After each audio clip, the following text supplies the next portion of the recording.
Isang mapagpalang araw po sa ating lahat, ating pagnilayan ng mabuting balita ayon kay San Juan. Mga kapatid, sinabi ni Jesus, "Ako ang mabuting pastol. Iniaalay ng mabuting pastol ang kanyang buhay para sa mga tupa." Hindi lamang ito isang magandang pahayag. Ito ay isang katotohanang tinupad niya sa krus. Sa panahon ni Jesus, ang pastol ay hindi lamang tagabantay. Siya ang gabay, tagapagtanggol, at handang magbuwis ng buhay para sa kanyang mga tupa. At dito malinaw ang kaibahan.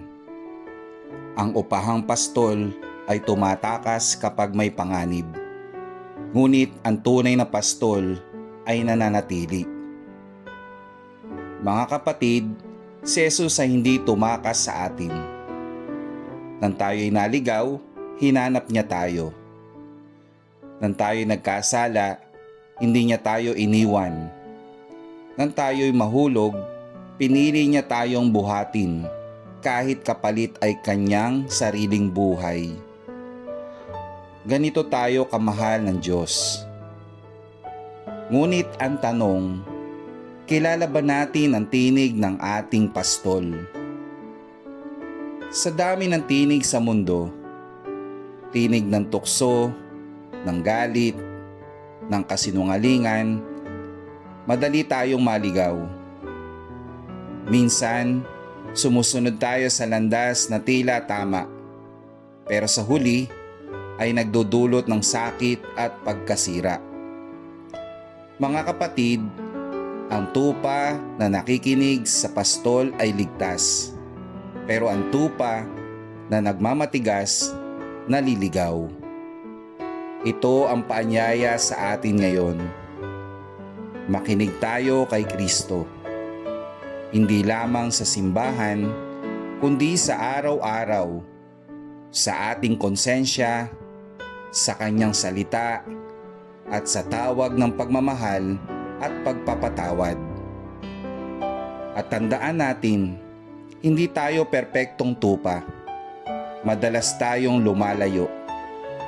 Madalas tayong nawawala, pero ang mabuting pastol ay hindi napapagod hanapin tayo.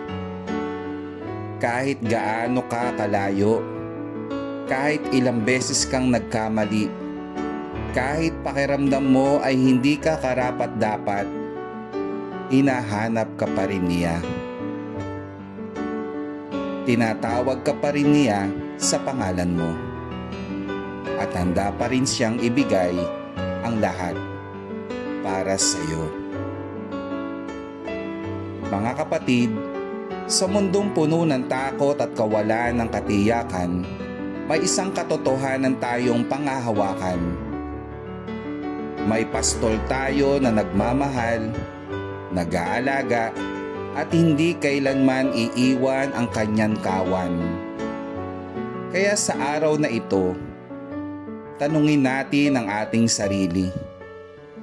Nakikinig ba ako sa tinig ni Kristo? O mas pinipili kong sundin ang sarili kong landas? Sapagkat ang tunay na kapayapaan ay matatagpuan lamang sa piling ng mabuting pastol. Manalangin tayo. Panginoong Jesus, Ikaw ang aming mabuting pastol. Gabayan mo kami sa tamang landas at ilayo sa kapahamakan. Kapag kami naliligaw, hanapin mo kami. Kapag kami nanghihina, palakasin mo kami. Naway makinig kami sa iyong tinig at sumunod sa iyong kalooban. Amen.